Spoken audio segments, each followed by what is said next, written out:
MPs when they spread misinformation and lies and make personal attacks against other members. This has been my case and the case of many of my colleagues. One example was in 2018 when Conservative MP Rachel Thomas used her House of Commons budget, which was taxpayer dollars, to send a mailer to every household in my riding with the headline that said, quote, MP Pam Demoff fails to stand up for victims of rape and sex trafficking, and Pam Demoff chooses ISIS over women and girls.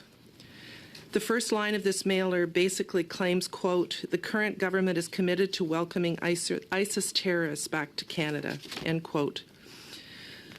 We often hear Conservative MPs carelessly and baselessly using terms like corrupt and treason in Parliament and in their social media posts. Following Conservative MPs Michael Barrett, Michael Cooper, Larry Brock, and Damien Currick accusing government members of the Ethics Committee of being corrupt, and MP Barrett accusing me personally of being involved in a cover-up, Conservative MPs posted our email addresses on social media, encouraged the public to contact us. As a result, my staff had to create a misogyny subfolder in my inbox, and some of the messages that I received as a result were, and I'm going to quote with all of these, you are one sleazy effing lying C-word. Enough is enough of you effing lying pieces of shit. How do you sleep? I know your ex-husband sleeps well now that he got rid of you. Resigned from the party, resigned from Oakville. You disgusting piece of shit. Nice legacy. Pathetic losers, you need to go to jail. You bitches are effed. You are an effing traitor. Get the F out of Canada before we deal with you properly. You are a treasonous piece of garbage. These are all different messages, by the way. It's not the same one. You are a treasonous piece of garbage. You should be in prison for supporting the destruction of our country and people. You are a criminal. Another one said, your beloved boss is going to stand in front of the Nuremberg tribunals, as should all of you. You disgusting, pathetic, Satanist-worshipping humans, and you're all finished. For the Procedure and House Affairs Committee today to speak about the review of the members of the House of Commons Workplace Harassment and Violence Prevention Policy. I apologize in advance if my voice shakes today. It will shake, but it will not be silenced. I will not be bullied. I will not be intimidated. I will continue to represent my constituents to the best of my ability.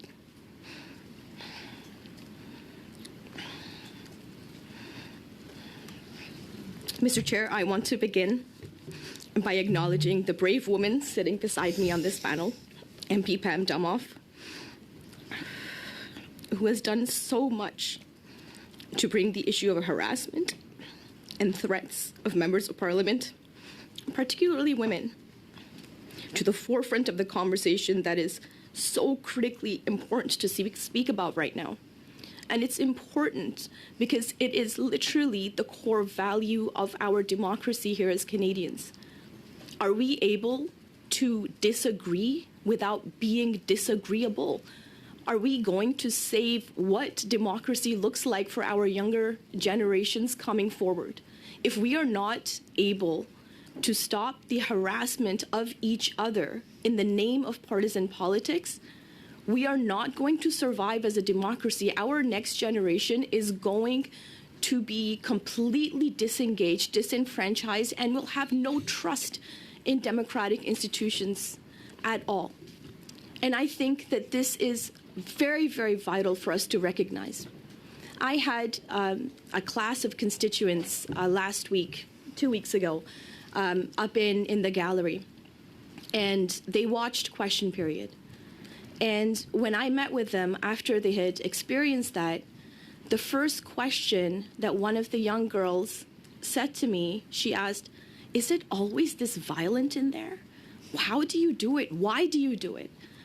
And my answer to her was because somebody needs to. We need to make sure that we are having positive, constructive discourse with one another so that we can represent and support Canadians as they deserve. We are elected, all 338 of us, in our ridings by the people, the communities that live there.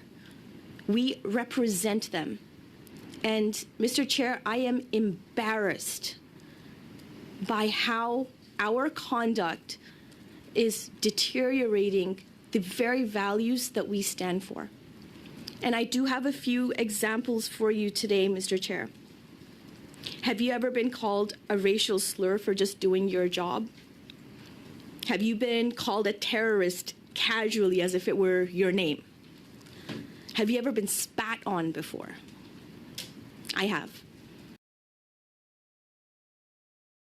Of Parliament for 9 years, and it has been from day one. But I will highlight a few of the incidents specific to this topic of MPs harassing each other and creating, for me in particular, life-threatening situations. In 2017, I had tabled Motion 103 in the House, which was a motion to combat all types of systemic racism and religious discrimination, including Islamophobia, in our country. It was an attempt to build bridges between communities. Unfortunately, there was a conservative leadership race that was ongoing at the time, and the members of that leadership race started to, through the use of alt-right media, first off, legitimize a concept that I was bringing in Sharia law into the country, and that this was not a non-binding motion, but a first step, a bill, which was quite wrong and very false and maliciously false. These emails were circulated across the country. They were used to raise fundraising dollars for conservative candidates in that conservative leadership race. The end result was multiple death threats, which were investigated by police. Police were stationed outside of my house for weeks. My staff were harassed to the point where we had to lock our office doors. We received over 90,000 emails in my inbox, preventing me from doing any of my other constituency work. All of that happened because conservative MPs running for leadership felt that this was a plug. The politics of agitation is not helpful to how we conduct ourselves as Canadians and as parliamentarians. We need to put Canadians first and foremost. Ms. Rempel-Garner, you will begin our first round with 6 minutes. The floor is yours. Thank you, Chair. First of all, I want to say, based on personal experience, that the type of language that you both have been subjected to by members of the public, it's unacceptable, right? I think that's something that we all can agree on. And I think the question now is, how do we move forward? So, as a member of the opposition, it is my job to hold the government to account. And so for me, when I come into the House of Commons sometimes, and I've asked the Prime Minister questions, I will state a fact that's in a report, and then he'll stand up in the House of Commons and say that I'm spreading misinformation.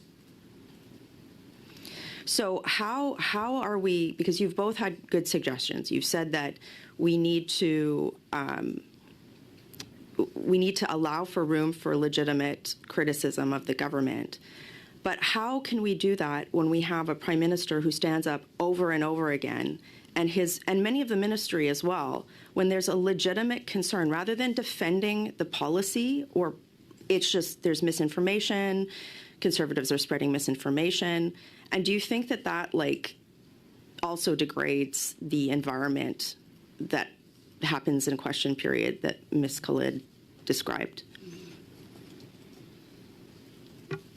Thank you for the question. And I remember a debate that you and I had, Ms. Rempel-Garner, some time ago in a late show. I think it was quite emotional for both of us talking about this very issue and how we could all rise above. And I think it's incumbent on every single one of us to frame our questions in a way that are respectful, but also frame answers in a way that's respectful. I feel like I always do try to do that.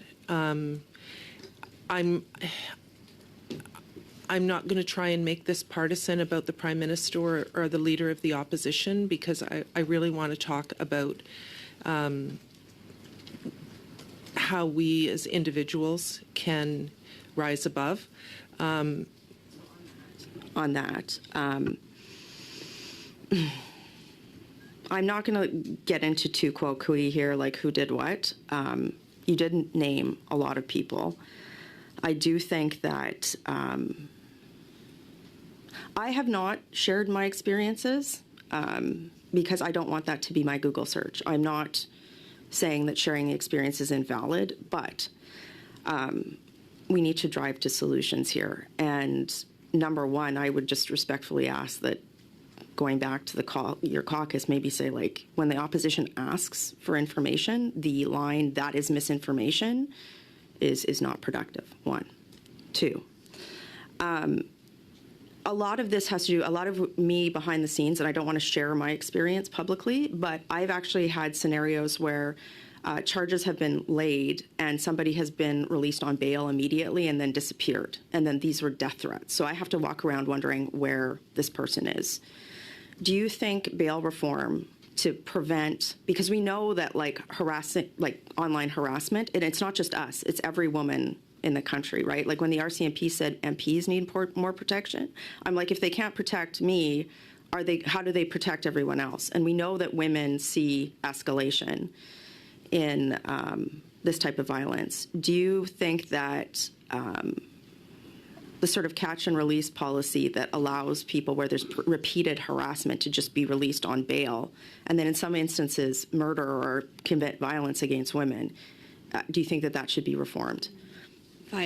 If I may, first and foremost, through you, Chair, I acknowledge the hard work and the integrity of Ms. Rempel-Garner. I know how much she goes through on a regular basis, and whether you can share it or not, I acknowledge it, and I'm very, very sympathetic towards it. I think the study of why we're here today is about the conduct between members of Parliament. And I think that it would be great if we could provide solutions on that specifically. And the one that I had proposed in my opening remarks. On that, have either of you received or pressed charges for criminal harassment against any other member of Parliament?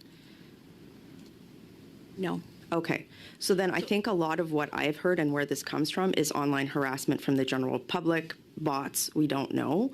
So how do we get to a solution on that? Because frankly, I'm tired of the perpetual story I've had for 15 years, which is how do you live with violence against women in politics? I'm sure you both feel the same way. So let's go to solutions. I'm suggesting bail reform. I'd like to get in other areas as well, too, like the fact that repeated harassment, the government hasn't moved to look at any sort of way where repeated harassment, that there's no tools for law enforcement to perhaps get the identity of somebody online. It's a slow and onerous process that allows for escalation of violence. Do you have any solutions on this type of harassment, either bail reform or this, that the committee could consider? So on that, I have made reports to the police, and when I have, on some occasions, I've been asked what I would like the police to do.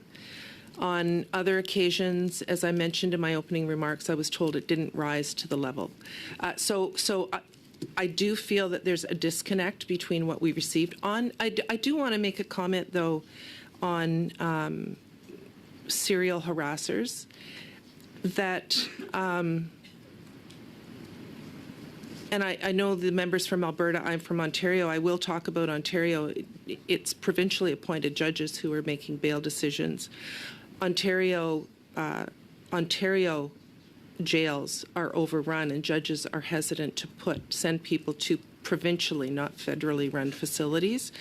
It's a complicated issue. We did bring forward a bill which was supported by all parties on bail reform, but I do think we should focus on what we can do as individuals on MP to MP harassment, and not, there are broader conversations to be had about the criminal justice system in general. Thanks very much, Ms. Rempel-Garner and Ms. Damoff. Colleagues, I'm